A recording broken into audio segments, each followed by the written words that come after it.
El 27 de abril de 2012, nuestra familia recibió una noticia, diría yo, la peor de nuestras vidas.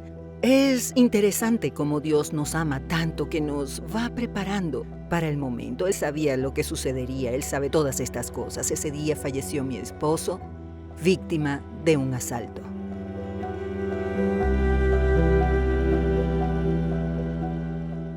Cuando pierdes a alguien, el dolor es tan grande. Además, la manera en la que recibí la noticia fue la peor posible.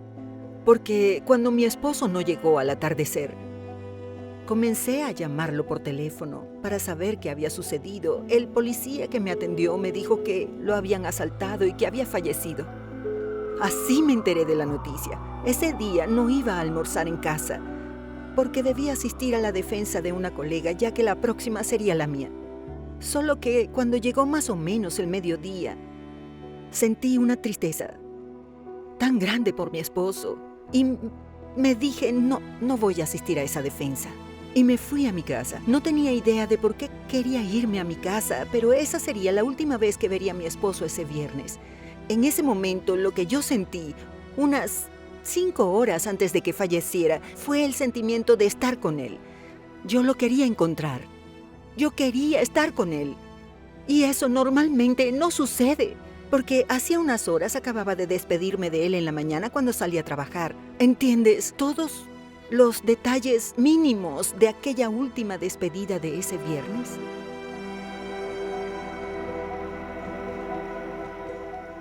Y luego de su fallecimiento, cuando te quedas solo, sola, fue así para mí. Cuando sucedía algo, yo pensaba, se lo voy a contar a Elcio. Pero él no estaba allí. No es algo que se pueda digerir de esa forma rápido. Me daban una buena noticia, pasó algo con un hijo, un amigo. Elcio ya no está más. Y cuando sueñas con la persona también, y el sueño es tan real, y ahí mismo le dices a la persona, tú no estás vivo, tú estás muerto. Los muertos no están conscientes, entonces colisionan las ganas de abrazar a la persona que estás viendo, con la creencia de que los muertos están descansando, pero el sueño es tan real. Y gracias a Dios, Él me fue dando fuerzas, me dio fuerzas a la hora de enterrarlo en la ceremonia.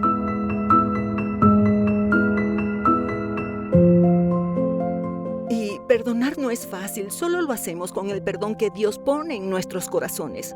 Y yo confirmé que había perdonado porque a él no lo mató uno, sino que hubo 3 personas más.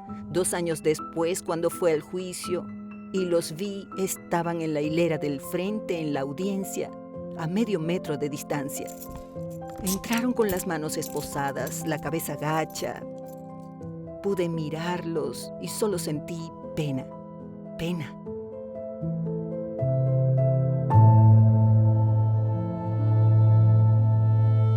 Mi esposo era muy bromista y él estaba en un ambiente donde los dueños del negocio eran adventistas.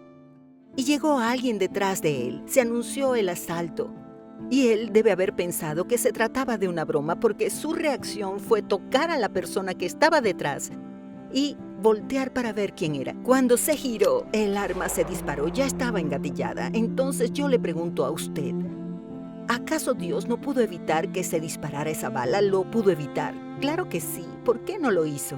Solo porque mi esposo era pastor, estaba haciendo la voluntad de Dios, volvía de un trabajo para recibir el sábado con su familia. ¿Por qué Dios no lo evitó? Entonces, la reacción que tienes ante una tragedia tiene mucho que ver con la comunión que tengas con Dios, con la relación que tengas con Él. Porque si realmente conoces a Dios, sabes que no solo puede hacer milagros, no puede responder a tus oraciones de la forma en que tú quieres. Si uno conoce a Dios de verdad, sabes que permitió que eso sucediera. Entonces, ¿qué aprendí con este hecho? A confiar cada vez más en Dios ante la tragedia y a entregarme más de lo que ya hacía a la misión, porque ahora tengo un motivo más para desear el regreso del Señor.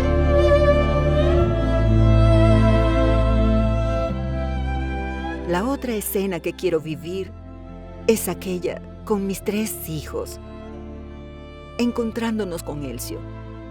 y contarle todo lo que ha sucedido desde que se fue, todo lo que no vivió con nosotros. Ese sería el reencuentro más glorioso después de encontrarme con Jesús.